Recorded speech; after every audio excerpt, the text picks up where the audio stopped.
चलिए आज आपके पास कुछ ऐसा रखने जा रहे हैं जिस प्रखंड का नाम है चंद्रपुरा प्रखंड।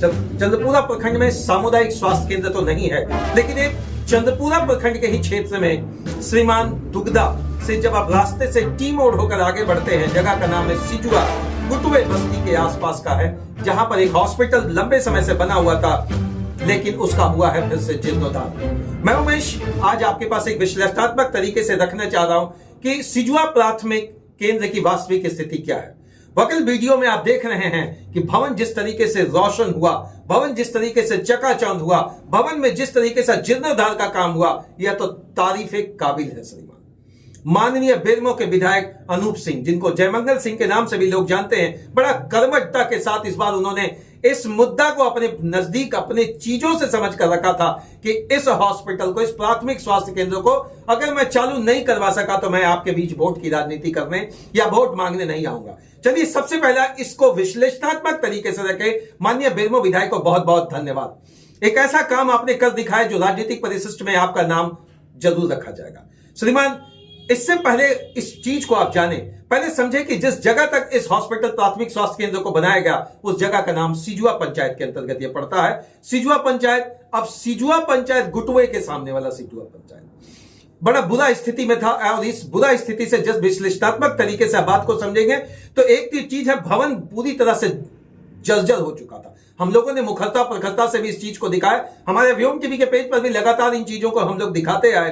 अंततः वहां के जिला परिषद से लेकर मुखिया या अन्य जनप्रतिनिधियों को खुले मन से हम लोगों ने आह्वान किया और वो भी आए, और इन चीजों में आवाज बनने में उनका भी बुलंदी के साथ सहयोग रहा। अब प्रश्न उठता है, हॉस्पिटल का जीर्णोद्धार होने से क्या आदमी का कल्याण हो जाएगा, जन लोगों का कल्याण हो जाएगा, या ग्रामीणों का कल्याण हो जाएगा? कल्याण किसका होगा? तब तक नहीं होगा श्रीमान जब तक कि आप कल्याण की भावना के लिए लोक कल्याणकारी 42वें संशोधन की बात को नहीं लाए। श्रीमान डॉक्टर चाहिए, श्रीमान कंप्यूटर देने से नहीं होगा, बल्कि कंपाउंडर देने से होगा। श्रीमान एएनएम जीएनएम दे देने से अगर हॉस्पिटल की दशा और दशा बदल जाएगी तो मुझे लगता है डॉक्टरों की वैकेंसी निकालना बेकार है। मैं जानना चाहता हूं, यहां डॉक्टर का डेपुटेशन हुआ तो क्या 1 दिन हुआ, 2 दिन हुआ, 3 दिन हुआ, 4 दिन हुआ? अब गिनती तो गिनाएंगे नहीं प्रभु आपको, लेकिन क्या 7 दिन के लिए हुआ? अगर 7 दिन के हुआ तो इस डेपुटेशन के अंतर्गत सबसे बड़ा स्कीम जानना है मुझे कि इसका उद्घाटन बिना किया आपने अगर इसको शुरू किया तो क्या मंशा है आपके मन में? चलिए, जिनको भी डिप्यूट किया क्या वो पहुंच पाते हैं आम जनता के बीच में? जब आप जन जन सुनवाई की बात करते हैं और सरकार आपके द्वार का टेम्पो में भोंपू लगाकर आवाज पहुंचा सकते हैं, तो श्रीमान इसके लिए आवाज कब उठेगा? क्या आसपास के 5-7 किलोमीटर तक नहीं लगा कि चोंगा लगाकर, एक भोंपू लगाकर लोगों को जागरूक कर दे? सिजुआ प्राथमिक केंद्र खुल गया। मैं तो स्पष्ट कर रहा हूं श्रीमान, डॉक्टर मिला तो कब बैठते हैं इसकी भी सूचना नहीं है। एक और अच्छा काम, इसी बगल में एक बिल्डिंग है जहां पर कौशल विकास केंद्र के लिए एक नर्सिंग शिक्षण प्रशिक्षण का भी काम माननीय विधायक जी ने स्थापित करवाया। बहुत बहुत धन्यवाद उनको देंगे।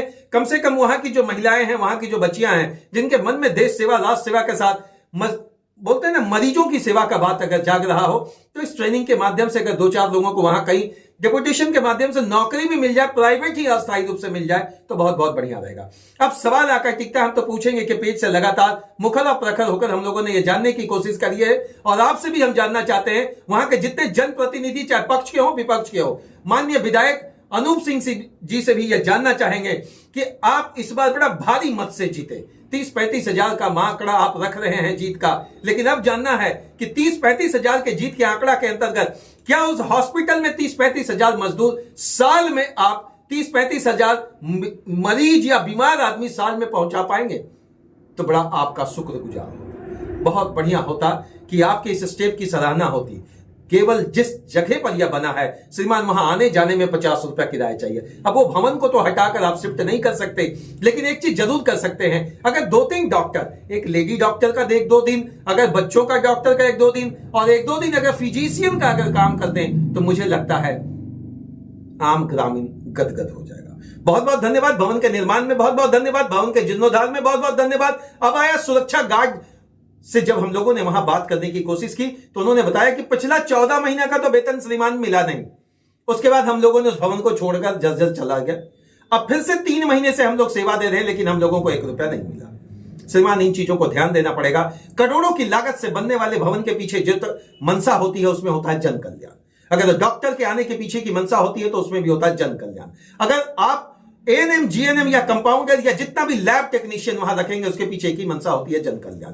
क्या जन कल्याण इसी तरीके से होता है? क्या जन कल्याण का वसूल और वजूद अगर इसी तरीके से है तो श्रीमान हम लोग बुलंदी के साथ आवाज उठाएंगे। जब तक डॉक्टर साहब रेगुलर नहीं बैठेंगे तब तक उठाएंगे। बस एक ही आपसे विनती है कि श्रीमान आप विधायक हैं और जिस तरीके से आपने वजाबते अपने वादे को पूरा किया, इस बार वादा जरूर पूरा करें कि एक दिन कम से कम एक गाड़ी में भोंपू लगाकर अनाउंसमेंट करवा दे, प्राथमिक स्वास्थ्य केंद्र खुल गया।